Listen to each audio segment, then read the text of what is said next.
Friends, welcome to my channel. आज की video में बहुत बहुत स्वागत है आप लोगों का। CSIR NET and GATE physics का एक और नया वीडियो आपके सामने आ चुका है, जिसके अंदर मैंने बोला था कि हम डिस्कस करेंगे ऑपरेटर्स के बारे में, हिल्बर्ट स्पेस के बारे में, हर्मिशियन एडजॉइंट्स के बारे में और काफी सारे क्वेश्चंस को हम यहाँ पे डिस्कस करेंगे। तो चलिए शुरू करते हैं। इस वीडियो को पूरा देखिएगा, सब्सक्राइब शेयर और लाइक करना ना भूलें। तो सबसे पहले मैं आपके सामने बात करूंगा linear vector space. What is linear vector space? देखिए, क्वांटम मैकेनिक्स के अंदर हम बात कर रहे हैं ना, तो देखिए जब भी हम किसी मैकेनिक्स के अंदर बात करते हैं तो सबसे पहले हमें एक स्पेस कंसीडर करना पड़ता है कि इस स्पेस के अंदर हम कुछ काम कर रहे हैं। अब बात क्या है कि स्पेस कैसा भी हो सकता है। नॉर्मल टर्म्स में जैसे हमने सुना है कि स्पेस वो होता है, एक जगह होती है जहां पे कुछ भी एलिमेंट पड़ा होगा, हम उसको स्टडी करेंगे, वो स्पेस कहलाता है। लेकिन क्वांटम मैकेनिक्स के अंदर हम एक स्पेसिफिक स्पेस को मानते हैं जिसके अंदर एलिमेंट्स होते हैं। कौन कौन से एलिमेंट्स? वो एलिमेंट्स होंगे स्केलर्स एंड वेक्टर्स। जैसे कि मेरे वेक्टर्स कौन कौन से हो जाएंगे? phi1, psi1, psi2 और psi3। ये मेरे वेक्टर्स क्वांटिटी हो गई, ये मेरे वेक्टर एलिमेंट्स। स्केलर एलिमेंट मेरे phi1, phi2 एंड phi3, ये मेरे स्केलर एलिमेंट हो गए। अब होगा क्या, इन एलिमेंट्स की मदद से मैं क्वेश्चंस को सॉल्व करूंगा। लाइक अगर मुझे कोई वेव फंक्शन दिया होगा तो मैं इनकी मदद से उस वेव फंक्शन को डिफाइन करूंगा, उसकी प्रॉपर्टीज को बताऊंगा एंड एवरीथिंग जो भी मुझसे उस वेव फंक्शन के एसोसिएशन पूछा होगा, एसोसिएटेड पूछा होगा, मैं इस स्केलर और वेक्टर की वजह से बता सकता हूं। इसलिए हम उसको कहते हैं लीनियर वेक्टर स्पेस। ओके, जो कि किन चीजों से बना होता है? वेक्टर एंड स्केलर से। तो ये बात खत्म। अब इसकी कुछ प्रॉपर्टीज होती है। प्रॉपर्टीज क्या क्या होती है इसकी एक प्रॉपर्टी ऐसी होती है कि भाई कि ये एक तो होता है ये अपना कम्यूटेटिव। ठीक है, मेरे पास प्रॉपर्टीज यहाँ पर लिखी हुई है, वो देख लेते हैं। तो भाई आप जब इसका सम करोगे, जैसे कि ये मैं एक वेक्टर ले लेता हूँ अल्फा1 और अल्फा2, ये क्या है मैं अभी समझाऊंगा आगे। ये डिराक नोटेशंस है, इनके बारे में बताऊंगा। तो हमें एक तीसरा वेक्टर मिलता है। जब मैं दो वेक्टर्स का सम करूंगा तो मुझे तीसरा वेक्टर मिलेगा। तीसरा, इनकी मल्टीप्लिकेटिव प्रॉपर्टी होती है। दैट्स मीन अगर मैं जैसे लिखा हुआ a1 प्लस a2, तो ये उसके साथ में क्या हो जाएंगे? मल्टीप्लिकेटिव हो जाएंगे। a1 सॉरी कम्यूटेटिव प्रॉपर्टी इसको बोलते हैं अल्फा a2। ये मेरे इस तरीके से मैं लिख सकता हूं। ठीक है, तीसरी मेरी प्रॉपर्टी हो जाएगी कि भाई ये मेरी होती है, इसका मैं नाम भूल गया, ये मेरी एसोसिएटिव प्रॉपर्टी होती है। सॉरी, ये मेरी एसोसिएटिव होती है। ठीक है, और ये मेरी होती है कम्यूटेटिव प्रॉपर्टी। वही सारे मैथमेटिकल ऑपरेशंस जो आप अलग अलग चीजों पर अप्लाई करते हो वो यहाँ पर अप्लाई कर सकते हैं। मतलब कंप्लीट मैथमेटिकल प्रॉपर्टीज हम यहाँ पर लगा सकते हैं। तो इसको हम कहते हैं लीनियर वेक्टर स्पेस। किसको कहते हैं? Linear vector space. ये छोटी मोटी टर्म्स हैं, इनको याद रखेंगे हम, ये थोड़े याद रखने पड़ेंगे क्योंकि इनको याद रखने से हमें बहुत कुछ फायदा मिलेगा। हम आगे जाके इसको क्वेश्चन को सॉल्व करने में हमारे बहुत काम आते हैं। ठीक है, अब डायमेंशंस इन वेक्टर स्पेस। डायमेंशंस क्या होती है वो देख लो भाई। छोटी छोटी सी टर्म्स है, इनको याद रखिएगा। डायमेंशंस होती है maximum numbers of independent vectors, independent vector of a vector space. Okay, maximum number of independent vectors, वो वेक्टर्स जो किसी पर डिपेंडेंट नहीं करते। अब बात आती है कि सर इंडिपेंडेंट का क्या मीनिंग होगा? अगर आपने वेक्टर पढ़ा है, वेक्टर अगर पढ़ा है और वेक्टर एनालिसिस में आपने अगर डायमेंशंस पढ़ी है, तो वहां पर आपने एक चीज नोटिस की होगी, लीनियरली डिपेंडेंट और लीनियरली इंडिपेंडेंट क्या होते हैं उसके अंदर वो पूरा देता है। मुझे इसके लिए पूरा वेक्टर को खोलना पड़ेगा, तब मैं आपको समझा सकता हूं। तो इसके लिए मैं चाहूंगा कि आप थोड़ा सा वेक्टर एक बार जाकर देखें, वेक्टर जाके देखें, वहां पर आपको इंडिपेंडेंट वेक्टर के बारे में पता चलेगा कि वो होता क्या। नहीं तो अभी मुझे शुरू से पहले वेक्टर लेना पड़ेगा, फिर लीनियर वेक्टर्स क्या होते हैं पूरा लेना पड़ेगा, और मैं इतना लूंगा तो वीडियो बहुत ज्यादा लंबी हो जाएगी, क्योंकि पहले से ही वीडियो बहुत लंबी होने वाली है, इतना मुझे पता है। तो इसीलिए मैं कहूंगा इंडिपेंडेंट वेक्टर के बारे में थोड़ा सा पढ़ ले, आपको कंप्लीट समझ में आ जाएगा। ठीक है, जब हम मैथमेटिकल फिजिक्स स्टार्ट करेंगे तब मैं इंडिपेंडेंट वेक्टर और सारी चीजों को कवर करते हुए चलूंगा। फिलहाल मैं इतना कहूंगा, एक बार इसको देख ले। ठीक है, अब हमारा आता है बेसिस। भाई बेसिस क्या आता है? मेरे टॉपिक सारे लिखे हुए हैं। बेसिस हमारा होता है the set of linearly independent vectors of a vector space is called basis. Set of linearly independent vector, मतलब ये एक सेट होगा लीनियरली इंडिपेंडेंट वेक्टर का, लाइक इस तरीके से psi1 psi2 psi3, ये सेट होगा, इसको हम बोलते हैं बेसिस, इसको बोलते हैं बेसिस। अब बेसिस की कंडीशन के बारे में मैं आपको कुछ बताऊंगा, ठीक है, वो हम आगे जब डिराक नोटेशन पढ़ेंगे उसमें आपको एक इतनी अमेजिंग ट्रिक बताऊंगा कि फटाफट सॉल्व हो जाएंगे, ठीक है। ये हमारे बेसिस हो गए, छोटी मोटी डेफिनेशन से, ज्यादा कुछ नहीं है, इनके अंदर ज्यादा डीप में कुछ जाने की जरूरत नहीं, छोटी मोटी डेफिनेशन है क्योंकि हमारे काम आएंगे, ठीक है। सबसे इंपॉर्टेंट जो हमारे काम आएगा वो हमारा है Hilbert space. So what is Hilbert space? Actual में हिल्बर्ट स्पेस क्या कहते हैं, देखो कोई भी वेक्टर या स्केलर, जैसे हमने बोला ना linearly independent, sorry linear vector space जो हमने बोला, उसके अंदर हमने क्या कहा कि भाई एलिमेंट्स का ये सेट होता है स्केलर और वेक्टर्स का, ये बोला। हिल्बर्ट स्पेस भी कुछ इस तरीके से होता है। हिल्बर्ट स्पेस वो स्पेस होता है जिसमें हम ये कंसीडर करते हैं कि इसमें इनफाइनाइट अमाउंट ऑफ डायमेंशंस है, इनफाइनाइट अमाउंट ऑफ डायमेंशन, मतलब ना तो ये 2D ना ही 3D ना ही 4D, इसमें डायमेंशन बहुत सारी है, कितनी भी हो सकती है हमें नहीं पता। हम इसके अंदर 6D में भी बात कर सकते हैं, 7D में भी बात कर सकते हैं, 8D में बात कर सकते हैं, इसलिए इसमें कहा जाता है इनफाइनाइट अमाउंट ऑफ डायमेंशन। जैसे और भी हमने डायमेंशन की डेफिनेशन में क्या देखा, number, maximum number of independent vector, independent vectors. अब maximum number of independent vectors का मतलब क्या हुआ, दैट्स मीन कि वहां वेक्टर्स बहुत ज्यादा होंगे, और बहुत ज्यादा होंगे दैट्स मीन जितने ज्यादा वेक्टर्स उतनी ज्यादा डायरेक्शन, जितनी ज्यादा वेक्टर्स उतनी ज्यादा डायरेक्शन, दैट्स मीन उतनी ज्यादा डायमेंशंस, और जितनी ज्यादा डायमेंशंस दैट्स मीन वो स्पेस उतना ही बड़ा।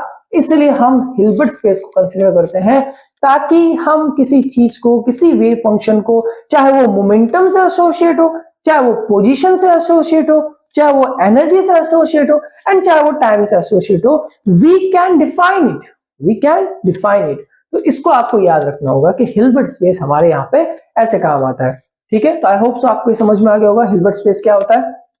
लेकिन इसको हम सिर्फ बोलने के अंदाज में नहीं समझेंगे, इसको हम देखेंगे भी। कैसे देखोगे sir?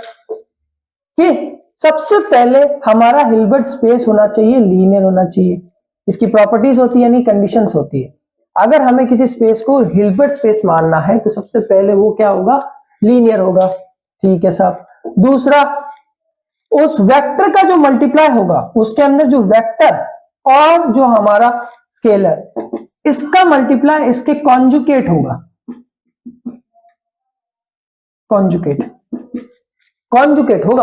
What that mean of conjugate? Conjugate symmetry, what that mean कि हमारे पास में एक a प्लस आयोटा b दिया हुआ है तो इसका conjugate symmetry a minus iota b बनता है। You know that about it, why? Because it is a complex analysis rule. When you put a star on some statement like this, it will be transform like, okay. So इस चीज को आपको remember रखना, अपने दिमाग के अंदर रखना है, ठीक है। एक डेगर का कॉन्सेप्ट भी आता है, वो मैं आगे जाके आपको बताऊंगा। तो दो प्रॉपर्टीज हमारे पास में हो गई। तीसरी, यहां पर तीसरी जो है उसको बोलते हैं सेपरेबल। अब सेपरेबल तो मैं बाद में लेता हूं, मैं बोलता हूं कंप्लीटनेस। पहले कंप्लीटनेस पे बात कर लेते हैं।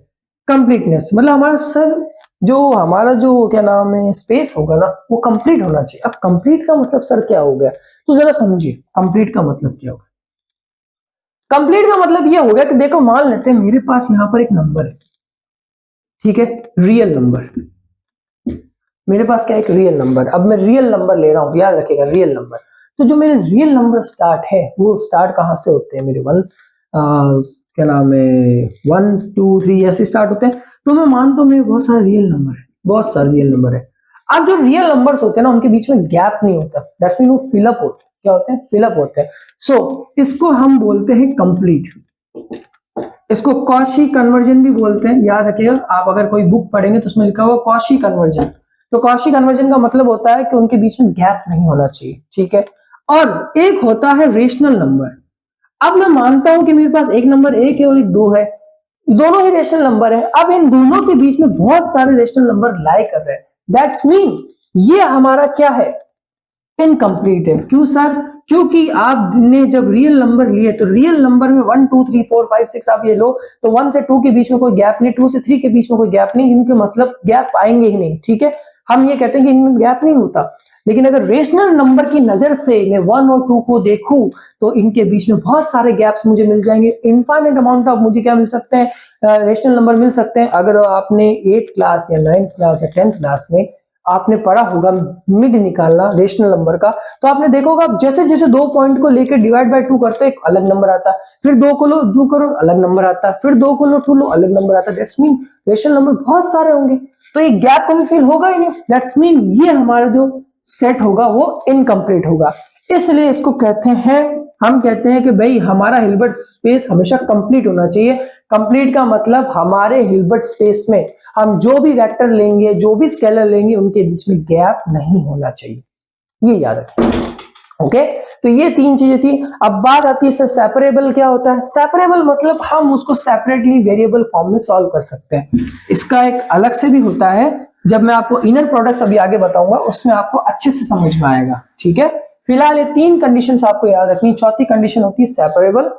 सेपरेबल कंडीशन होती है, सेपरेबल कंडीशन में हम ये कहते हैं कि भाई हमारा जो हिल्बर्ट स्पेस है, अगर मुझे उसका कोई उसमें कोई स्केलर या वेक्टर दिया, मुझे उसको सेपरेट करके सॉल्व करना, तो मैं कर सकता हूं, यानी कि मैं उसको सेपरेटली हर जगह से सॉल्व कर सकता हूं, ठीक है। वो भी कॉची कन्वर्जन के रूल के हिसाब से कि भाई वो हर पॉइंट पे हम उसका कोई ना कोई वैल्यू फाइंड आउट कर सकते हैं, ठीक है। ये याद रखिएगा।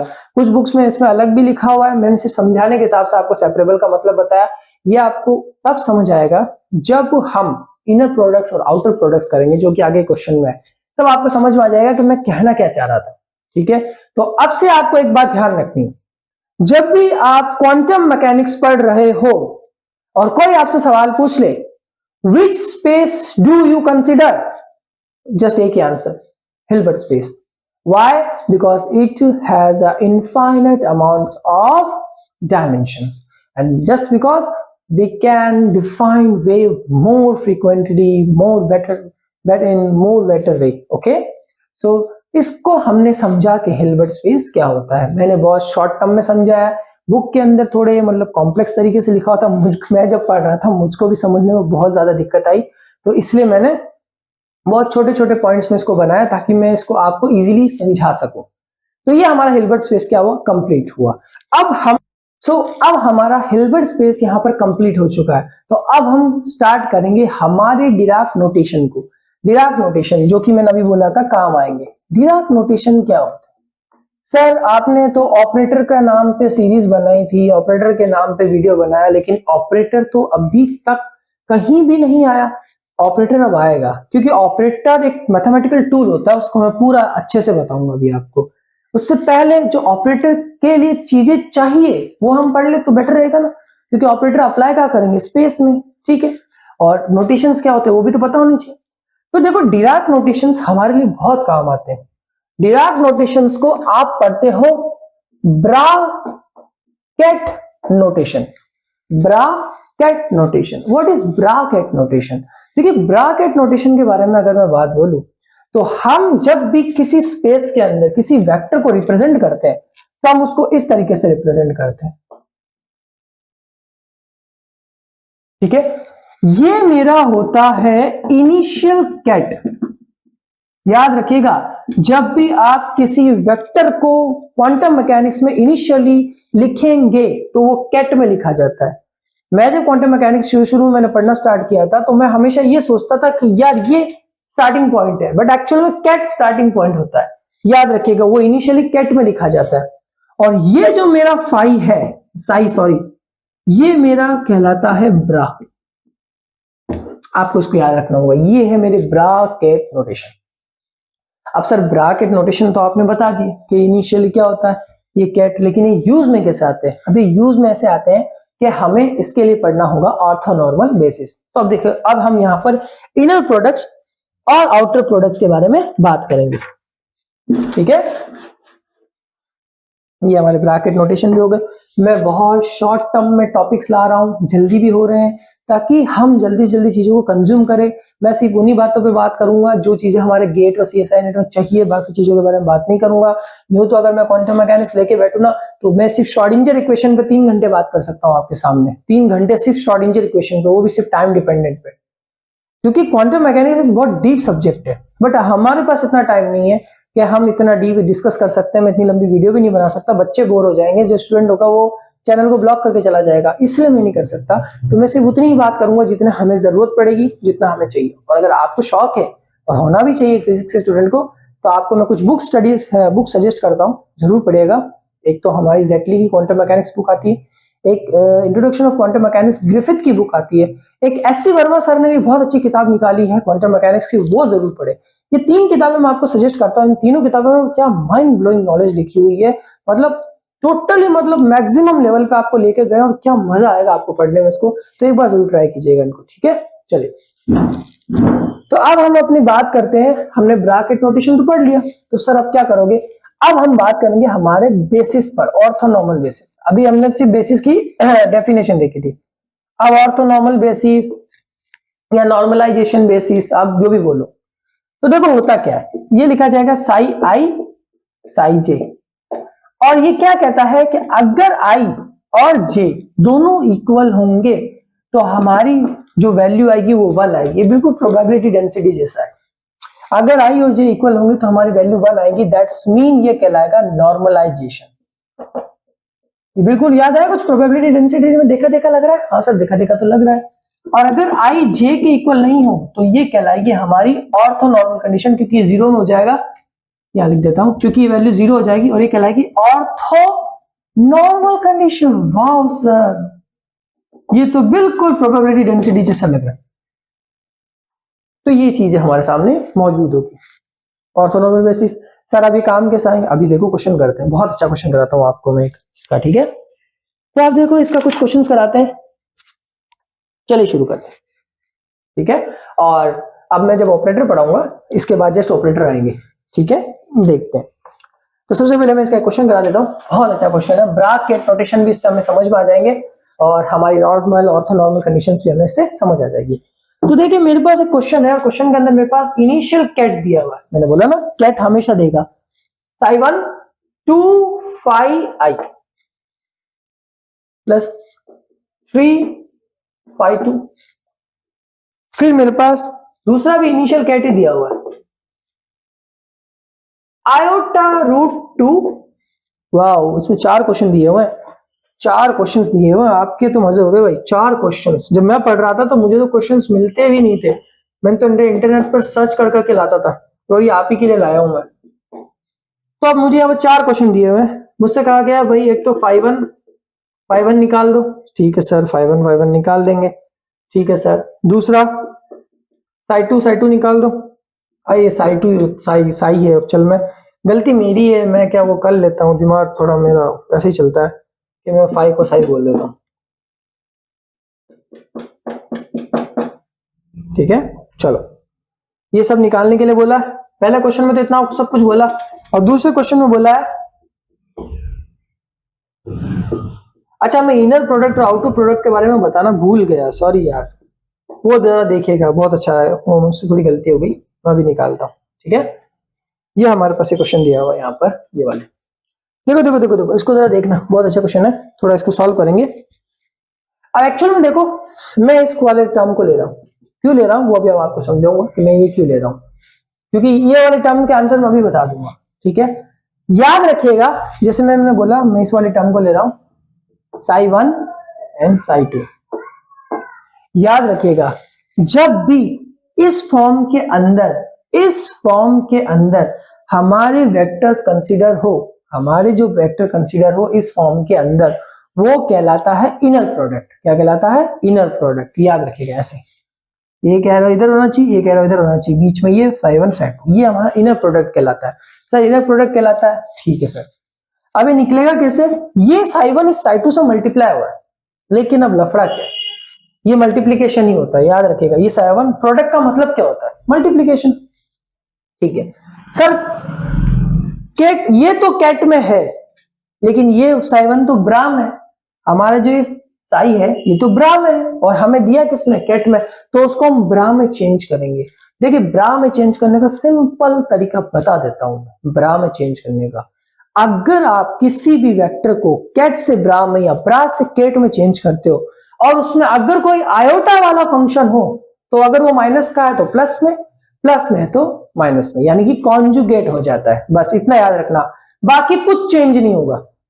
कुछ चेंज का मतलब जितने कैट है वो ब्रा में बदल जाएंगे, लेकिन जितने नंबर से वो ओके वो रहेंगे। अगर कॉन्जुगेट लेंगे, आयोटा वगैरह होगा, तो वो चेंज होगा। कैसे? जरा देखिए, तो मुझे यहां पर देखिए psi2 तो मेरा कैट में ही है, psi1 मुझे चाहिए ब्रा में, तो ब्रा में चाहिए तो चेंज करते हैं। तो इसको अगर मैं ब्रा में चेंज करता हूं तो इसकी ब्रा वाली वैल्यू मेरे पास आएगी 2 psi1 प्लस 3 phi2। ठीक है, ये मेरे पास ऐसी वैल्यू है। ये मेरा देखिए पूरा कंप्लीट ब्रा में चेंज हो गया। ठीक है, तो अब मैं क्या कर सकता हूं, मैंने आपको बोला ये मल्टीप्लीकेशन होता है, बिल्कुल मल्टीप्लीकेशन होता है, लिख दीजिए 2 phi1 ब्रैकेट लगा लेते हैं प्लस 3 phi2, इसमें भी ब्रैकेट लगा लेते हैं। ये phi2 देखते हैं, iota √2 phi1 minus iota √2 phi2। ठीक है, नाउ मल्टीप्लाई इट, चलो मल्टीप्लाई करते हैं, मल्टीप्लाई करो, ये 2 इससे मल्टीप्लाई हुआ तो 2 psi1, ये पूरा कंप्लीट होगा, ये इन दोनों से मल्टीप्लाई हुआ है। तो देखिए ये जो आगे के जो पार्ट्स होते हैं ना, ये हमेशा बाहर निकल जाएंगे, सिर्फ बचेंगे पीछे ये, तो ये psi1 ये अपने साथ आगे, और यहां क्या आ गया 2 इंटू आयोटा √2। चलो सब ये अब इससे मल्टीप्लाई होगा, अब ये माइनस में है, ये है माइनस में, तो 2 आयोटा √2 phi1 phi2। चलो सब ये तो हो गए। अब इसको करो तो 3 आयोटा √2, आराम आराम से करना, बहुत इंपॉर्टेंट चीज है ये, और 3 आयोटा √2 psi2 phi2। अब इस चीज को ढंग से समझिएगा। अभी मैंने आपको एक चीज समझाई थी कि अगर मेरा i बराबर j हुआ तो वो मेरा 1 होगा, यानी i और j दोनों इक्वल होने चाहिए। अब जरा चेक करो, ये दोनों 1, ये दोनों मतलब i और j दोनों बराबर है, दैट्स मीन इसकी कंप्लीट वैल्यू कितनी होगी 1 हो गई, दैट्स मीन यहाँ पर कितना आएगा 2 आयोटा √2। यहाँ देखिए ये दोनों अलग अलग है, अलग अलग है, दैट्स मीन इसकी वैल्यू 0 हो गई। यहाँ देखिए दोनों अलग अलग है, दैट्स मीन इसकी वैल्यू भी 0 हो गई। यहाँ देखिए दोनों एडजस्ट है, तो ये भी क्या हो गया 1 हो गया, ये इसकी वैल्यू 1 हो जाएगी। कुछ नहीं करना है, इन दोनों को बाहर ले लो, आयोटा √2, तो मेरे पास बचा कितना -2 - 3, तो 2 - 3 बचा कितना माइनस का आयोटा बाय √2। ये हमारी वैल्यू आई किसकी, इस psi1 psi2 की। सर समझा दो, मैंने इतना इजीली समझाया है। एक चीज जो मैं आपको बता देता हूं, क्योंकि वो कॉन्जुगेट वाला मुझे लगता है काफी बच्चों को समझ नहीं आया होगा, बस आपको ये i और j याद रखना है, यही हमारे इनर प्रोडक्ट है और यही हमारे सेपरेबल है। हिल्बर्ट स्पेस में जो हम सेपरेबल मैंने कंडीशन बताई थी, उसका मतलब यही होता है। अगर आप ये आपका कैट में, अगर आप इसको ब्रा में चेंज करते हो तो ये वाला हो जाएगा प्लस का है तो ये हो जाएगा माइनस, और ये भी ब्रा में चेंज, ये आपका माइनस में है तो हो जाएगा प्लस, और ये भी आपका ब्रा में चेंज। बस ये होता है, याद रखिएगा, ये चीज आपको करनी आनी चाहिए। ठीक है, और इनके आंसर तो आप खड़े खड़े बता दोगे अगर ऑप्शन में आ जाओ, i और j बराबर दैट्स मीन 1, i और j बराबर दैट्स मीन 1। लेकिन इनके याद रख लेना, इनके डायरेक्ट मत कर देना, इनके डायरेक्ट मत कर देना, याद रखना, इनका डायरेक्ट 0 मत कर देना, कोई भी कभी भी इनके आंसर डायरेक्ट 0 मत कर देना। मैं पहले ही कह देता हूं, क्यों नहीं कर देना सर, ये दोनों तो अलग अलग है तो हम 0 क्यों नहीं कर सकते। देखिए 0 इसलिए नहीं कर सकते क्योंकि यहां पर तो ये फिक्स है कि इन दोनों की वैल्यू 1 आ जाएगी, भले आप कितना भी कर लो, इन दोनों की वैल्यू 1 ही आएगी। सॉल्व करके देखिएगा, ये इसका आपको कैट दिया हुआ, इसका इनिशियल ब्रा निकाल के आप सॉल्व करिएगा, आपको पास 1 ही वैल्यू आएगी, 1 ही आएगी, क्योंकि नॉर्मलाइजेशन करना आसान है, नॉर्मलाइजेशन में चीजें प्रेडिक्टेड होती है, कहां 1 ही होगी। बट जब हम ऑर्थोनॉर्मल चीजों को कर रहे होते हैं ना, जहां हमें चीजें डिफाइन नहीं होती, वहां हमें करके देखना पड़ता है। ठीक है, अब वहां पे 0 भी आ सकता है, नॉन 0 भी आ सकता है, तो ये चीज आपको याद रखनी होगी। ठीक है, तो याद रखिएगा, ऐसे वाले क्वेश्चन आए ना तो इनमें तो ये दोनों क्या सेम सेम 1 आ गए। हाँ, अब ऐसा हो सकता है, मैं कह नहीं रहा हूं, मतलब मुझे जहां तक लगता है 100% हमारा 1 के अंदर तो 1 ही आता है, अगर शुरू में ऐसा कोई क्वेश्चन दे देता है तो। लेकिन अगर किसी की आत्मा संतुष्ट नहीं हो रही है तो एक बार इसको करके देख ले, ठीक है, उसको पता चल जाएगा। तो ये हमने इनर प्रोडक्ट तो पढ़ लिया। अगर मैं थोड़ा फास्ट बोल रहा हूं और किसी बच्चे को समझ में नहीं आ रहा हो तो मुझे कमेंट में कह सकता है कि सर आप बहुत ज्यादा फास्ट बोल रहे हो। तो ये इनर प्रोडक्ट तो आप, मुझे लगता है इतना, एक मैथ्स के बच्चे को जो क्वांटम फिजिक्स पढ़ रहा है, जो फिजिक्स पढ़ रहा है, उसको मुझे इतना समझाने की जरूरत नहीं पड़नी चाहिए कि यहाँ पर सिर्फ मल्टीप्लाई हो रहा है इनमें। आई थिंक सो, मुझे नहीं लगता मुझे एक बच्चे को कोई भी क्वांटम फिजिक्स पढ़ रहा है इतनी समझाने की मुझे जरूरत होनी चाहिए। ठीक है, लेकिन अगर फिर भी बहुत से बच्चे होते हैं, और बच्चा एक्स्ट्राऑर्डिनरी नहीं होता, ना मैं भी नहीं हूँ एक्स्ट्राऑर्डिनरी, मैं भी पढ़ता हूँ, चीजों को देखता हूँ, नहीं समझ आती तो दोबारा देखता हूँ, फिर नहीं समझ आती तो फिर दोबारा देखता हूँ, लेकिन देखता हूँ, क्योंकि हमारा काम है लर्न एंड स्प्रेड, पढ़ो और फैलाओ। फैलाओ मतलब लोगों को बताओ कि भाई चीजें क्या है, ठीक है। मैं बहुत इजी वे में चीजें लाता हूँ, मैं फिर से कहता हूँ, मैं कोशिश करता हूँ कि हर टॉपिक को छोटे से छोटा, कम से कम मतलब टाइम लैप्स में समझाने की कोशिश करूं। अब इसके अंदर अगर आप मेरी इस वीडियो को कंप्लीट देख रहे हो ना, तो आप एक चीज तो समझ गए होंगे मैंने कितनी छोटी छोटी चीजों में इसको कवर किया। तो अगर आपको वीडियो अच्छी लगी है तो एक कमेंट में इतना जरूर लिख देना, सर अमेजिंग है वीडियो, ठीक है, मेरा दिल इसी से खुश हो जाएगा। अब सर इनर प्रोडक्ट तो हमने देख लिया, अब आउटर प्रोडक्ट देखो। जब कभी भी आपको क्वेश्चन इस फॉर्म में मिले, इस फॉर्म में, तो ये हमारा आउटर प्रोडक्ट है, वन ही है, वन ही है, ठीक है, ये हमारा आउटर प्रोडक्ट है। अब सर क्या ये भी वन होगा? ये दोनों वन वन है, दैट्स मीन ये भी वन होगा? ना ना ना ना, ये गलती ना करे साहब, आउटर प्रोडक्ट के अंदर कभी भी गलती मत करना, ये आउटर प्रोडक्ट्स कहलाते हैं। तो आउटर प्रोडक्ट कैसे होंगे, इनको आप सॉल्व करना पड़ेगा, मतलब इनका मल्टीप्लाई होगा। तो साइवन तो मेरा कैट में ही है, साइवन को ब्रा में चेंज कर लो, इसको ब्रा में चेंज करेंगे तो ये उल्टे हो जाएंगे, सही बात है। तो मैं करके देख लेता हूं, तो मेरा 2 साइवन, ये मेरा इनिशियल है, प्लस 3 साइवन, ये मेरा इनिशियल है, चलो सर इनिशियल है। फिर मेरा 2 5 1 प्लस 3 5 2, ये भी मेरा ब्रा में चेंज हो गया। बहुत मजा आया सर, ब्रा में चेंज हो गया। अब बस कुछ नहीं करना, मल्टीप्लाई करो, 2 दूनी 4, ये इस फॉर्म में हो जाएंगे कि सर साइवन ये ऐसे होंगे क्या, ये ऐसे होंगे क्या, ये ऐसे हो जाएंगे? किस बच्चे के दिमाग इतना खतरनाक चला है जो ये कह रहा होगा सर हाँ ये ऐसा हो जाएगा? कोई एक बच्चा खड़ा हो और अपने दिल की आवाज से बोले कि सर ऐसा हो जाएगा, हो जाएगा। ध्यान रखिएगा, क्वांटम मैकेनिक्स में जो मल्टीप्लिकेशन हम करते हैं वो हमारी आम मल्टीप्लिकेशन से अलग होती है। क्वांटम मैकेनिक्स में ऑर्डर बहुत मैटर करता है, ऑर्डर बहुत मैटर करता है, प्लस ये तो स्केलर क्वांटिटी है, वेक्टर क्वांटिटी है, तो उसमें तो और ज्यादा ध्यान रखना पड़ता है। वेक्टर में तो आपको पता ही है, अगर a क्रॉस b है उसमें जैसे ही आपने b क्रॉस a किया माइनस लग जाता है, तो मतलब ऑर्डर बहुत मैटर करता है। तो मतलब 2 दूनी 4 तक तो ठीक है सर, 2 दूनी 4 तक तो ठीक है, लेकिन साइवन ये ऐसे होगा, ठीक है, प्लस ये उससे मल्टीप्लाई हुआ 6 7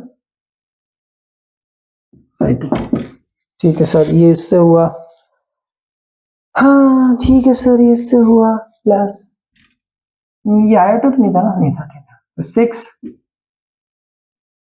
5 2 है ना, हाँ 5 2, सॉरी 5 2, और ये 5 1 प्लस 9 5 2 5 2, ये हमारा आउटर प्रोडक्ट का सॉल्यूशन है। सर इतना बड़ा आ गया? अरे आ जाएगा, क्या डाउट है इसमें, हो गया तो हो गया, क्या टेंशन है। हम कौन सा मतलब इतना डीप में किसी चीज को ले रहे हैं, हमें लोड नहीं लेना। और मैं डेफिनेटली कहता हूं एग्जाम में आपके ज्यादातर क्वेश्चन इनर प्रोडक्ट के आते हैं, आउटर प्रोडक्ट के नहीं आते। अब मैं थंबनेल में इतना कुछ नहीं लिख सकता, तो इस वीडियो को शेयर करते वक्त अपने दोस्तों को कहना इसमें ऑपरेटर से लेके हर चीज को कंप्लीटली समझाया गया है, अगर दोस्तों को शेयर करो तो, ठीक है। ज्यादा टेंशन नहीं लेना छोटी मोटी मैथमेटिक्स से इनर प्रोडक्ट आउटर प्रोडक्ट में। अब सर क्या पढ़ेंगे? अब सर पहले हम ऑपरेटर के बारे में थोड़ी सी बात कर लेंगे कि हमारा ऑपरेटर क्या होता है। देखो ऑपरेटर का मतलब क्या, to operate something, to operate something. So what that mean to operate something? देखो मैथमेटिक्स में हम ऑपरेशंस लगाते हैं, 1 + 1 2, ये ऑपरेशन है, प्लस क्या है हमारा ऑपरेशन, 1 - 1। ऑपरेशन क्या करता है, किसी चीज को ट्रांसफॉर्म करता है या किसी चीज पर अप्लाई होता है, दो ही चीज कर सकता है।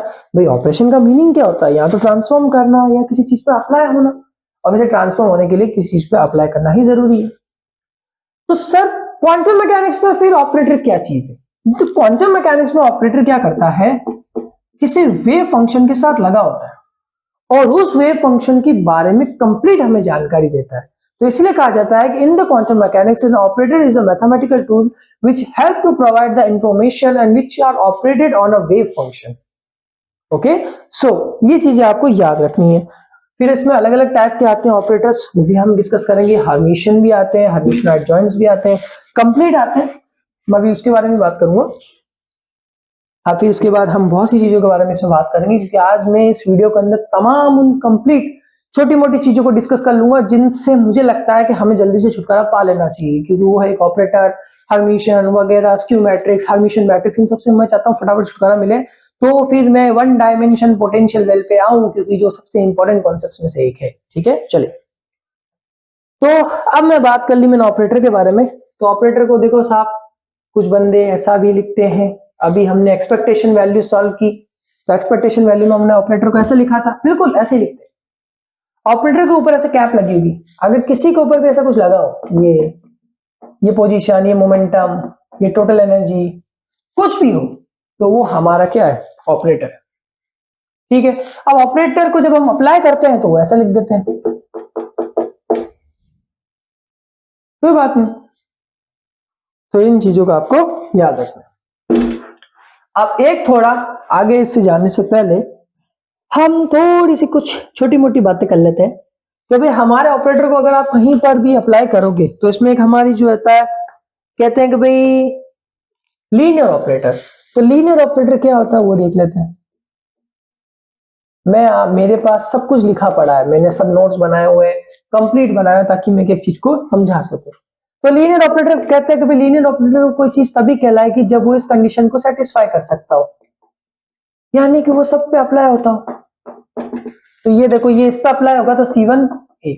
ध्यान रखिएगा, ऑपरेटर कांस्टेंट पे कभी अप्लाई नहीं होगा, मतलब इन वेव फंक्शन के साथ जो C1 C2 मतलब कोई भी नंबर देता हो ना, उस पे कभी अप्लाई नहीं होगा। ऑपरेटर्स हमेशा अप्लाई होते हैं फंक्शंस के ऊपर, जो हमारे वेक्टर्स दिए हो या स्केलर्स दिए हो उन्हीं पे अप्लाई, मतलब ये इस पे और ये इस पे अप्लाई होगा, याद रखिएगा। ये चीज आपको ध्यान रखनी होगी, इन C1 C2 पे कभी अप्लाई नहीं होता। चलो ठीक है सर, तो ये हमें इसको याद रखना था, ये मैंने आपको बता दिया कि लीनियर प्रॉपर्टी हमारे बहुत काम आएगी। और अब हमारे काम का है हर्मिशियन। अब हर्मिशियन को थोड़ा पढ़ते हैं, क्योंकि हर्मिशियन हमारे बहुत काम आएगा। फिर हर्मिशियन एडजॉइंट होता है, ज्यादा हार्ड नहीं, मैं थोड़ा बता दूंगा उसके बारे में।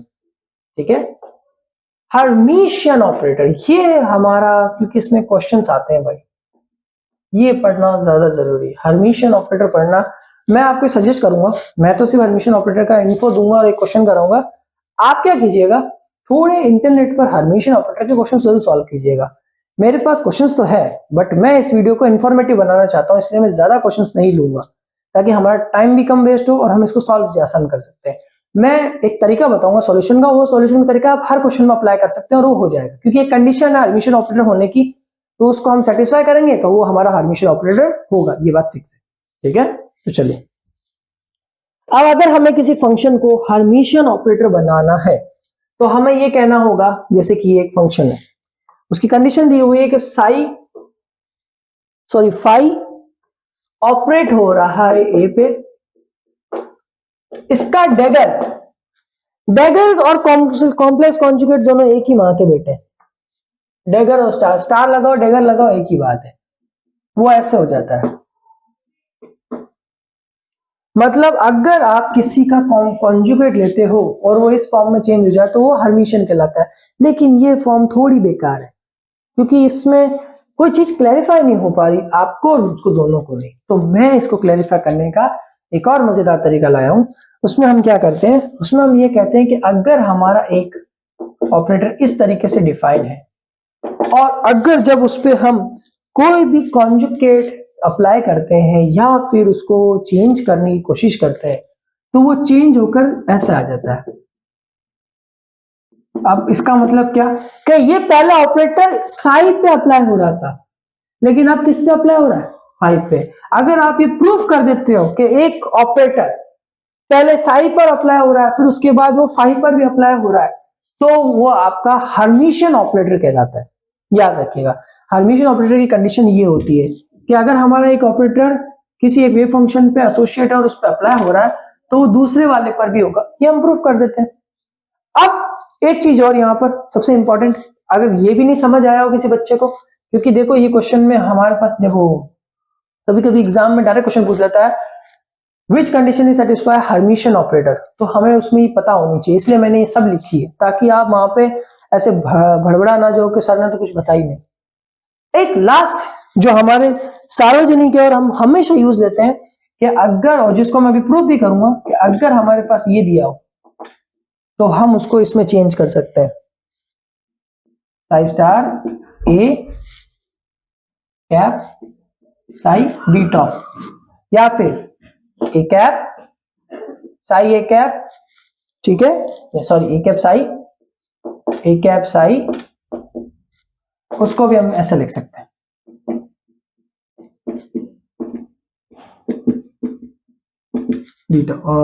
सॉरी हाँ फाइव, ठीक है।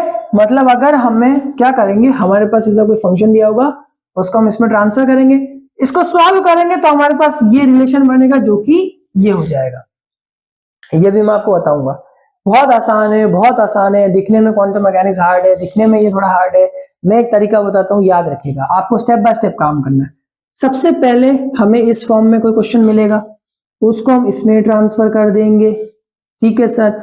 फिर हम देखेंगे जब इसको हम सॉल्व करेंगे, ये ध्यान रखिएगा ये इंटीग्रेशन सॉल्व होगा, जब आप इस इंटीग्रेशन को सॉल्व करेंगे तो आप चेक करेंगे क्या वो इस फॉर्म में बन रहा है, इस फॉर्म में बन रहा है।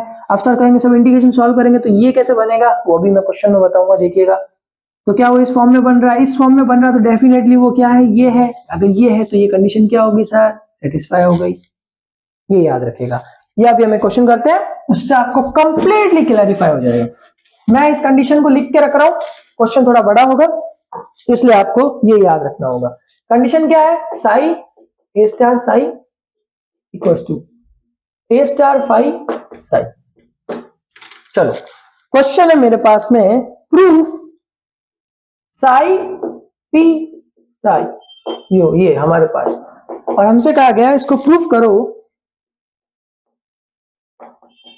ये सेम ही बात है, बोथ आर सेम, ध्यान रखिएगा सेम ही बात है। क्योंकि देखिए पहले ये साई पे ऑपरेट हो रहा है, ये तो मैं ये वाली कंडीशन लूंगा, तो ये वाली कंडीशन में मतलब मेरा जो साई पी स्टार साई, इसको मैं ऐसे चेंज करूंगा, हाँ सर चेंज कर लीजिए, तो ये मेरा हो गया Sai star P cap Sai beta. Yes sir हो गया। मोमेंटम ऑपरेटर के बारे में मैंने बोला था, आया था माइनस का अटैच कर del by del x, yes sir del by del x आया था, लिख दो साहब, लिख देते हैं।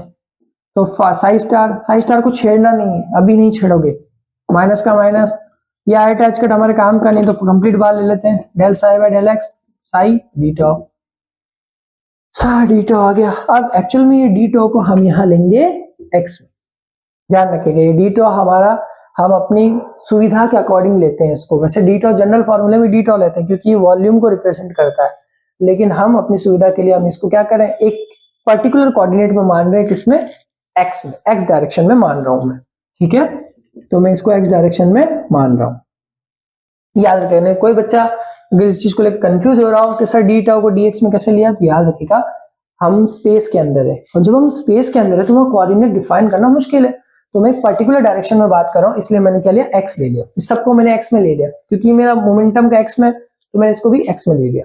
मैं ले सकता हूँ, मैथमेटिक्स के स्टूडेंट है और आप इस चीज को समझते होंगे, अगर आपने 3D पढ़ी है तो आपको पता होगा। अब इसमें हम आइलेट लगाते हैं, तो ये फर्स्ट फंक्शन है, सेकंड फंक्शन मान लेना, हमेशा यही करना, जो मैं कर रहा हूं वही करते रहना, मजाक नहीं कर रहा हूं, यही चीज को फॉलो करना, आसानी से क्वेश्चंस हो जाएंगे। तो देखो क्या होगा, ये माइनस का अटैच कर तो हमारा बाहर रहेगा, इसको बाहर रख लेते हैं। देखिए इसका हम आइलेट में जानते हैं सेकंड फंक्शन का हमेशा डेरिवेटिव होता है, तो सेकंड फंक्शन का इंटीग्रेशन होता है, इंटीग्रेशन करेंगे तो ये होगा, पहले केस में पहला बार, सेकंड का इंटीग्रेशन, तो सेकंड का इंटीग्रेशन अगर जब आप करोगे ना तो ये बनेगा साई स्टार साई एक्स में। हाँ सर बन गया, ठीक है सर एक्स में बन गया। अपनी सुविधा के लिए हम इन सबको एक्स में ले सकते हैं, हाँ अपनी काम कीजिएगा, आप ले लीजिएगा, नहीं भी लो तो भी चलेगा, लेकिन ले लेना, क्योंकि कोई कंफ्यूजन नहीं रहेगी कि भी एक्स कोऑर्डिनेट में काम कर रहे कि नहीं कर रहे, मैं बता रहा हूँ ऐसा। और यहाँ पर लिमिट भी आएगी, सॉरी माइनस इनफाइनाइट से इनफाइनाइट, ये लिमिट सेट करते हैं, मैंने यहाँ लिखी नहीं है लेकिन लिख लेना, minus infinite two plus infinite, तो मतलब यहाँ minus infinite two plus infinite, plus यहाँ पर क्या आएगा हमारे पास में, यहां पर हमारे पास में क्या आएगा वो देखिए। अब जब इसको हमने चेंज किया, कंप्लीट चेंज किया, अब सेकंड कंडीशन में हमारे पास क्या होगा, माइनस तो आएगा minus infinite two plus infinite. अब मेरा जो साई कैप है, अब क्योंकि हमारा इंटीग्रेशन तो ये हो चुका है, अब आपको पता होगा आइलेट के अंदर जब हम लगाते हैं तो सेकंड टर्म का पहले इंटीग्रेशन होता है फिर डिफरेंशिएशन होता है। दैट्स मीन ये हमारा ऐसा बनेगा x साई x, ये हमारा ऐसा बनेगा, गारंटीड है कि मेरा ये ऐसा बनेगा। और यह कितना आएगा dx। याद रखिएगा ये, क्योंकि पहले इंटीग्रेशन होता है, मतलब सेकंड वाला का इंटीग्रेशन होता है, पहले वाला का डेरिवेटिव होता है, फिर टोटल का इंटीग्रेशन होता है। याद है आपको, ये वही काम है। तो हमने ये किया, ठीक है सर। देखिए इस टर्म को हमेशा जीरो मानना, ये जीरो ही होगी, याद रखिएगा ये जीरो ही होगी। और सर ये जीरो ही होगी, इसको याद रखना। एक चीज मैं बताऊंगा क्वेश्चन के एंड के अंदर, अभी नहीं बताता, डिस्टर्ब करना मुश्किल हो जाएगा। यहां तक मुझे लगता समझ में आ गया होगा। पी की वैल्यू रखी, आईलेट लगाया, ये टर्म बना, ये टर्म बना, ठीक है सर। मैथमेटिक्स स्टूडेंट्स इतना तो आता ही होगा। चलो सर, ये माइनस क्या हो गया सर, प्लस हो गए। क्या हो गए सर, प्लस हो गए। क्या हो गया सर, प्लस हो गए। ठीक है सर, प्लस हो गए, कोई बात नहीं। सर ने कहा प्लस हो गए तो प्लस हो गए, सर ने बोला करने का तो करने का, करने का, करने का, ठीक है। ये माइनस माइनस प्लस, तो ये बना attach cut, minus infinity two plus infinity, plus infinity, ठीक है। अगर मैं इस अटैच कट को अंदर लू, लिया, डेल बाई डेल एक्स वापस लगाऊं, साई स्टार एक्स और साई एक्स अगर मैं लगाऊं और डी एक्स लगाऊं, अगर मैं क्या ऐसा मैं कर सकता हूं, सुनिएगा मेरी बात, क्या मैं ऐसा कर सकता हूं, जैसे ही मैं यहां से कॉन्जुगेट का साइन हटा के यहां माइनस लगा के पूरे में कॉन्जुगेट का साइन लगा सकता हूं। बोलो बोलो बोलो बोलो बोलो बोलो बोलो बोलो, क्या मैं ये कर सकता हूं, क्या मैं ये कर सकता हूं, क्या मैं ये कर सकता हूं? बिल्कुल कर सकते हो आप सर, बिल्कुल कर सकते हो, यही तो बात है। तो इसको देखो, ये देखो, तो ये तो मेरा पी है सर, पी है, ये मेरा साई है सर, साई है, और ये मेरा कितना है, साई है। क्या मैंने इसको वापस इसमें चेंज कर दिया? मैं इसको ऐसा लिख सकता हूं ना, क्योंकि अगर मैं इसको अगर वापस लिखूंगा तो मुझे ये minus infinity two plus infinity, P Sai, ये स्टार और ये साई, इसमें ही लिखना पड़ेगा। अरे इसी में तो लिखना पड़ेगा, यही लिखना पड़ेगा, और ये इसी के बराबर है। तो मैंने अभी क्या बोला था, अगर आपको याद हो तो मैंने क्या बोला था कि अगर हमारे पास ऐसी कंडीशन दी हो तो सबसे पहले उसको चेंज करेंगे किसमें, इसमें, और फिर उसको हम बनाएंगे किसमें, इसमें कंप्लीट, और फिर वो चेंज हो जाएगा हमारा इसमें। मैंने ये बात आपसे अभी बोली थी, तो मैंने यही तो किया। मेरे पास ये क्वेश्चन था, मैंने इसको इस फॉर्म में चेंज किया, हाँ सर चेंज किया, डिफरेंशिएट किया, डिफरेंशिएट करके ये टर्म आई, ये टर्म सॉरी इंटीग्रेट किया, इंटीग्रेट करके ये टर्म आई, इस टर्म को मैंने चेंज किया इस फॉर्म में, ये देखिए इस फॉर्म में, और ये फॉर्म मेरी किसके इक्वल है, इसके इक्वल। तो यही हमारा हर्मिशियन ऑपरेटर है। दैट्स मीन ये हमारा जो क्वेश्चन में हमको जो ये चीज वैल्यू दे रखी है, ये हमारा हर्मिशियन ऑपरेटर है, याद रखिएगा। या फिर आपसे क्वेश्चन पूछ लेगा this wave function is Hermitian और नॉट, या फिर पूछेगा दिस ऑपरेटर इज हर्मिशियन और नॉट।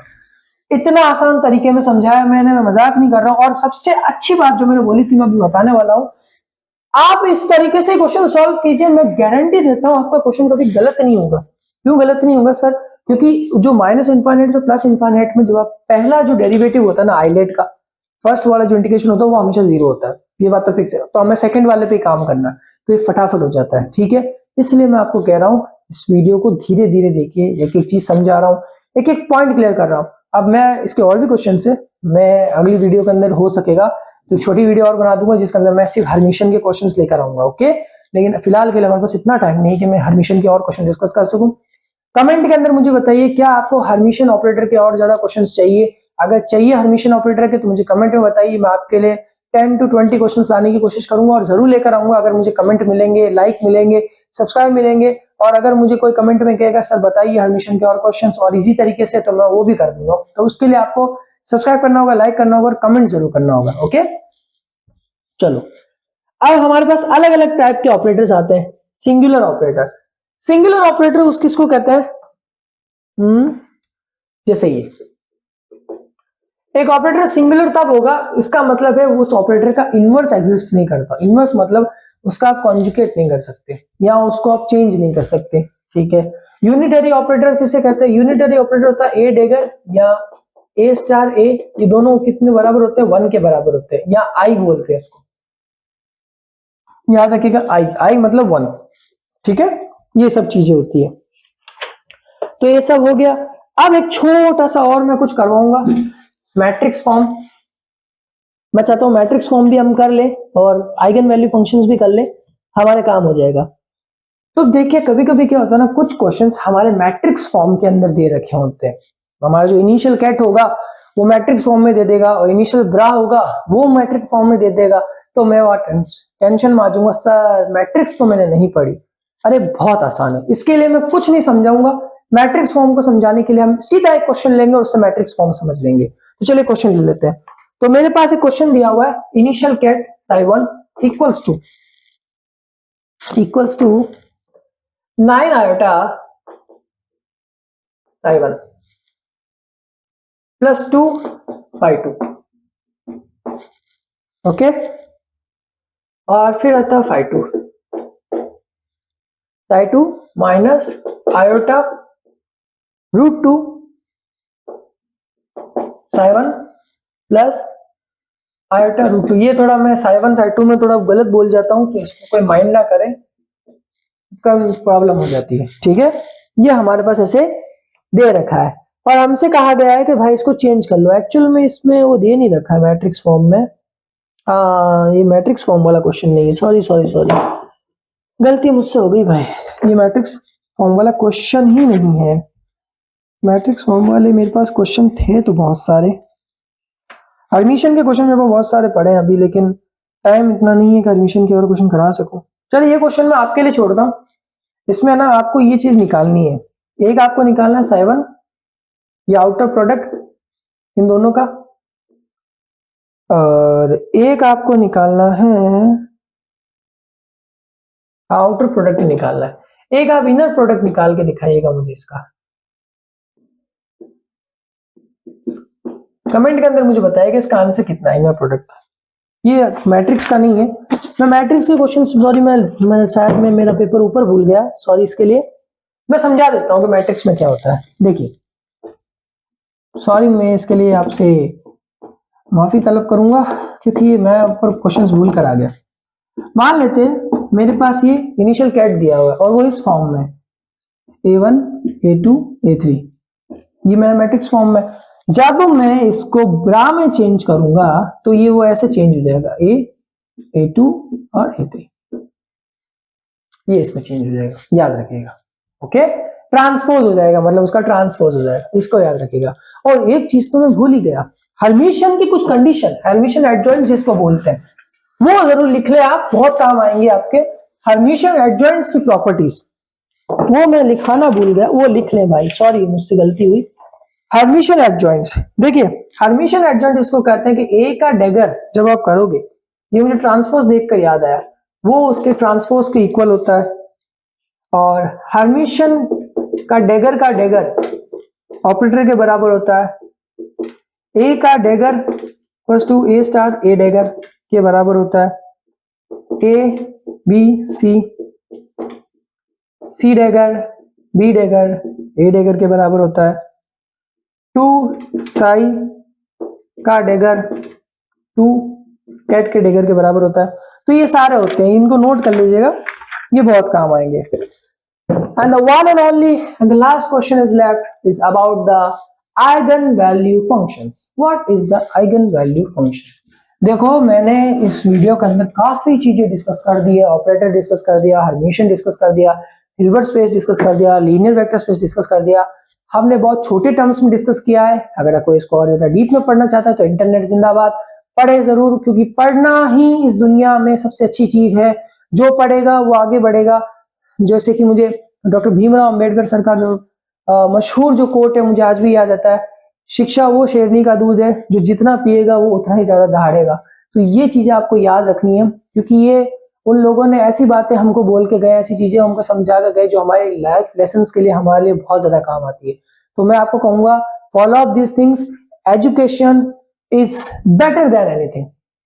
जैसे कहते हैं ना नॉलेज इज पावर, तो आप इस पावर को गेन कीजिए। और ये पावर आपके हाथ में, आप इसको कितना बढ़ाना चाहते हो, आप अपनी नॉलेज को कहां तक लेके जाना चाहते हो, ये सिर्फ आप ही के हाथ में है, ये किसी के हाथ में नहीं है। तो अपनी नॉलेज को बढ़ाइए, अपनी पावर को बढ़ाइए, ठीक है। The last thing is eigen value functions. वैसे ये मैथमेटिक्स का टॉपिक है, बट क्योंकि ये क्वांटम के अंदर भी काफी इंपॉर्टेंट रोल प्ले करता है, तो देखो आइगन वैल्यू फंक्शन में होता है a minus lambda I mod of equal to 0। कुछ लोग इसको ऐसे भी लिखते हैं, और आइगन वैल्यूज को ऐसे भी लिखा जाता है a lambda equal to lambda x, जहां पर जो मेरा x है वो आइगन वेक्टर है, वेक्टर है, और ये जो मेरा है वो मेरा आइगन, सॉरी लेमडा जो है मेरा आइगन वैल्यू है, ठीक है। ये आपको याद रखना होगा। तो ये चीजें सर क्या होती है, एक्चुअल में एक डिटर्मिनेंट हमें, सॉरी एक मैट्रिक्स हमें प्रोवाइड होती है, हमें उसको सॉल्व करना होता है अलग अलग पॉइंट की वैल्यूज पर। उसमें कुछ इक्वेशंस आती है, उन इक्वेशंस से हमें वैल्यूज मिलती है। अब सर आइगन ये है क्या, मतलब मैं भी जब इसको पढ़ रहा था, जब मैंने first time in the quantum mechanics when I started to learn about the eigen values, तो वहां पर मेरे सामने क्वेश्चन खड़ा हुआ कि भाई डिटर्मिनेंट के अंदर जब हम मैट्रिक्स को सॉल्व कर रहे हैं, चलो आपने कहा डायगोनल के अंदर लगा लो, तो मेरी समझ में आया हाँ डायगोनल के अंदर लगा सकते हैं, तो ये काम कहाँ आ रहा है और क्यों पढ़ रहे हैं हम।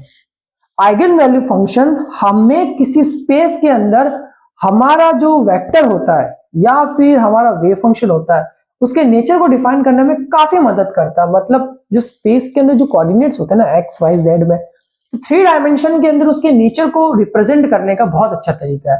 जैसे अगर आप डिराक डेल्टा या नहीं सॉरी आप डिराक की पोस्टुलेट्स पढ़ेंगे या डिराक की इक्वेशंस को पढ़ेंगे ना, अल्फा बीटा डिराक मैट्रिसेस जिनको बोलते हैं, तो डिराक ने पार्टिकल के रोटेशन को alpha beta and gamma matrices से रिप्रेजेंट किया है, क्योंकि वहां पर जो मैट्रिसेस है वो उसके रोटेशन को, उसके बिहेवियर को इन द स्पेस रिप्रेजेंट करती है।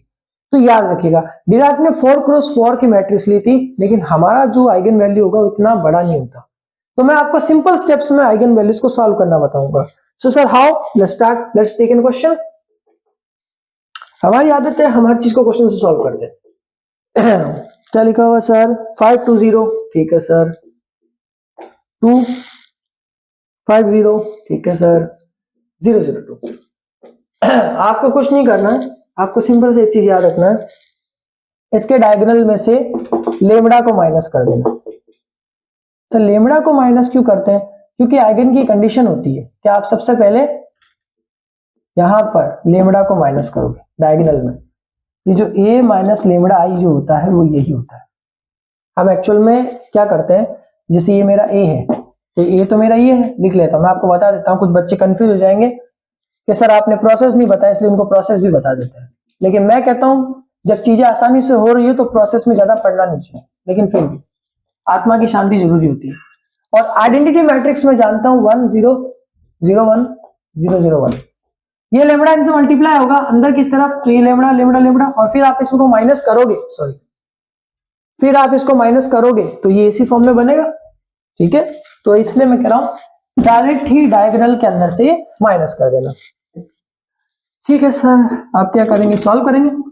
मैं इसको लूंगा 5 माइनस लेमडा को, तो ये दोनों आपस में मल्टीप्लाई होंगे, तो 5 माइनस लेमडा और 2 माइनस लेमडा आपस में मल्टीप्लाई होगा, ठीक है सर। माइनस का 2, ठीक है, माइनस का 2 लेंगे यहाँ पे, माइनस का 2 लेंगे क्योंकि माइनस होता है। रात बहुत हो चुकी है और हम अभी भी इसको पढ़ रहे हैं, that's mean we are intelligent guys, okay. मैं कंफ्यूज तो नहीं हो रहा हूं, नहीं हो रहा, इसको ले लेना, हाँ तो ये छुपेगी, ये छुपेगी, ये इससे होगा, ठीक है। तो दैट्स मीन ये गया, सॉरी ये गया, ये गया, ये इससे मल्टीप्लाई, तो 2 2 2 2 2 माइनस अल्फा, और इसका तो रहने दो, इसका तो बनेगा ही नहीं, ठीक है। 5 माइनस अल्फा 5 माइनस अल्फा इन दोनों का स्क्वायर हो जाएगा, तो हो जाएगा 25 plus alpha square minus 10 alpha 10 lambda, ये बचा कितना 2 माइनस लेमडा, ये हो जाएगा 4। 2 माइनस लेमडा को कॉमन ले लेते हैं, जल्दी हो जाएगा। ये लेमड़ा स्क्वायर माइनस 10 लेमड़ा, ये हो जाएगा प्लस 21, ये बचा कितना 2 माइनस लेमड़ा। ठीक है सर, ये 2 माइनस लेमड़ा बचा। हाँ ठीक है ठीक है ठीक है ठीक है ठीक है ठीक है, बिल्कुल सही कर रहा है। मैं सोचा था मैं गलत हो जाऊं, क्योंकि कभी कभी होता है यार मेरे साथ, कभी कभी मैं क्वेश्चन करता हूँ ना, मैं बहुत ज्यादा गलतियां करता हूँ। ठीक है, अब हम मैथ्स के बच्चे हैं, गलती तो हम नहीं करेंगे तो कौन करेगा। अब इसको सॉल्व करो, लेट्स सॉल्व दिस। देखो ये लेमड़ा बाई 2 है, इसको छोड़ दो, इसको छेड़ना मत। क्या इसके फैक्टर्स हो रहे हैं? इसके फैक्टर्स हो जाएंगे तो इसके फैक्टर कर लेते हैं, लेमड़ा माइनस 10 लेमड़ा प्लस 21। इसके फैक्टर्स होता है lambda 3 lambda minus 7 lambda plus 21। Lambda common, then lambda minus 3 minus 7 lambda minus 3। इसमें देखो लेमड़ा को 0 के बराबर रखूंगा तो ये 3, और लेमड़ा को ये रखूंगा तो 7।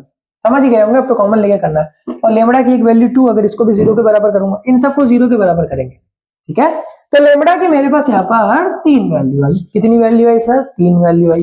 अब मैं इसकी कैरेक्टरिस्टिक इक्वेशंस को फाइंड करूंगा। यहां तक तो मैंने कर दिया। अब मैं इन तीनों में से कोई एक वैल्यू ले लूंगा, तो मैं एक वैल्यू ले लेता हूं, लेट 2 ले लेते हैं, लेमड़ा इक्वल्स टू 2। उसको यहां पुट करेंगे तो मुझे एक नई वैल्यू मिलेगी 3 2 1। जहां लेमड़ा पुट करूंगा तो मुझे यही मिलेगा 0, ये मिला।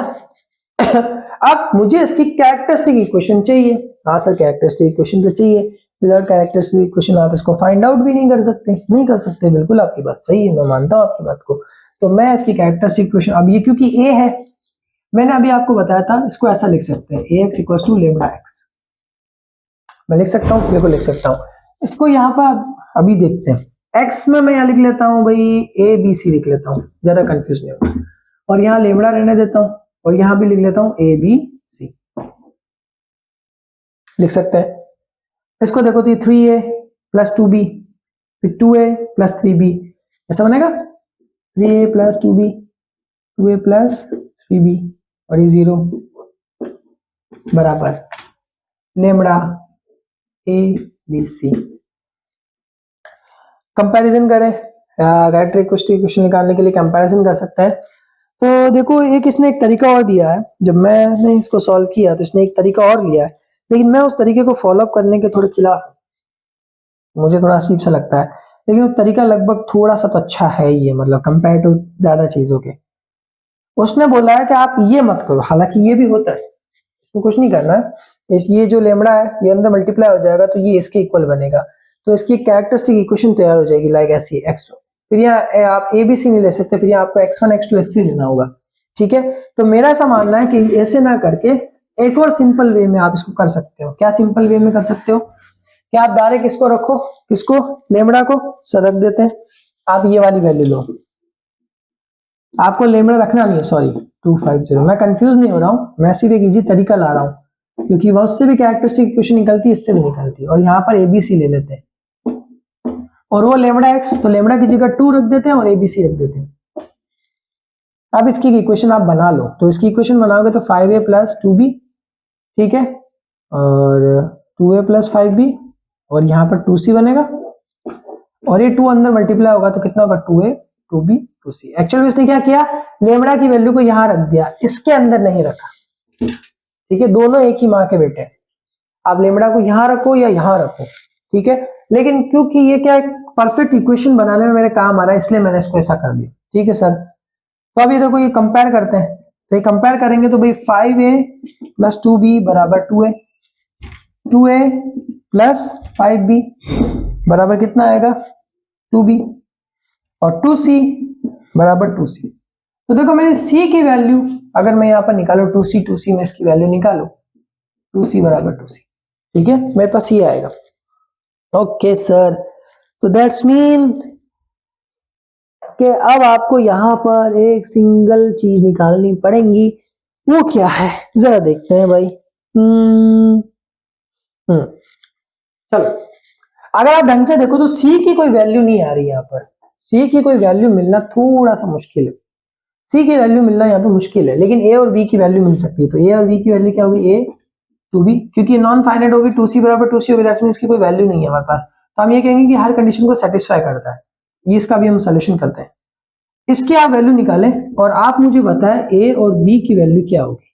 ठीक है, मैं छोड़ नहीं रहा हूँ इस क्वेश्चन को, मैं सिर्फ इस क्वेश्चन में आपको ये कहना चाहूंगा आइगन वैल्यूज के अंदर आपको कुछ नहीं करना है। आप यहां तक आओगे, ये वैल्यू नहीं मिल रही, इसको छोड़ दो, इस पर ज्यादा ध्यान मत देना, कंफ्यूज मत होना, डरना मत कि सर 2C हो गया, अब क्या करूं, 2C हो गए तो बराबर हो गए, तो बराबर हो गए तो कोई बात नहीं, मैं इसको 0 कंसिडर कर लूंगा बाद में। कैसे कंसिडर कर लोगे, मैं यहाँ 0 रखूंगा तो ये भी 0 हो जाएगा, मैं यहाँ 1 रखूंगा तो ये दोनों बराबर, दैट्स मीन हर कंडीशन में ये दोनों बराबर ही होंगे, तो इसको 0 कंडीशन कंसिडर कर लेंगे, बात खत्म। ठीक है, ए और बी मेरा मैटर करता है, तो ए भी मुझे निकाले, ए भी इसको निकाल के दे, उसको उठा के यहां रखे, तो ये आपकी कैरेक्टरिस्टिक इक्वेशन तैयार हो जाएगी लैम्बडा एक्स में। ठीक है, क्वेश्चंस के अंदर एक और होता है, एक मेथड इसका सॉल्व करने का और है, वो मैं अभी थोड़ा लिख के लाया नहीं हूं, थोड़ा छोटा मेथड ही, ज्यादा बड़ा नहीं है, वो मैं अगर अगली वीडियो में टाइम मिला तो कर लेंगे। फिलहाल मैं आपसे सिर्फ इतना कहूंगा, मेरी पूरी वीडियो को देखने के लिए बहुत बहुत धन्यवाद आपका। अगर मुझसे इस वीडियो में कोई भी छोटी मोटी मिस्टेक हुई या आपको लगा कि मेरी नॉलेज थोड़ी सी कम है सर, तो आप प्लीज मुझे गाइड करें, मुझे कमेंट में बताएं, मुझे कोई शर्म नहीं है अगर कोई बच्चा मुझे ये कह दे कि सर आपने गलती की, उस गलती को डेफिनेटली सुधारना मेरा काम है, तो प्लीज मुझे बताइए। और अगर आपको वीडियो अच्छी लग गई हो, सर ने बहुत अच्छा पढ़ाया, तो यार सब्सक्राइब और लाइक तो बनता ही है, क्योंकि इतनी मेहनत करने के बाद ये तो हम डिजर्व करते हैं। और जैसा कि मैंने बोला, अगर आप चाहते हैं कि हर मिशन के ऊपर मैं और क्वेश्चंस बनाऊं, तो आप मुझे कमेंट में जरूर बताएं। मिलते हैं नेक्स्ट वीडियो में, जिसके अंदर हम कम्यूटेटिव रिलेशंस के ऊपर बात करेंगे, कंप्लीट लेसन उसको कवर करने के बाद में हम लास्ट हमारे जो इनफाइनाइट वेल्स के क्वेश्चन है उस पर डिस्कस करेंगे।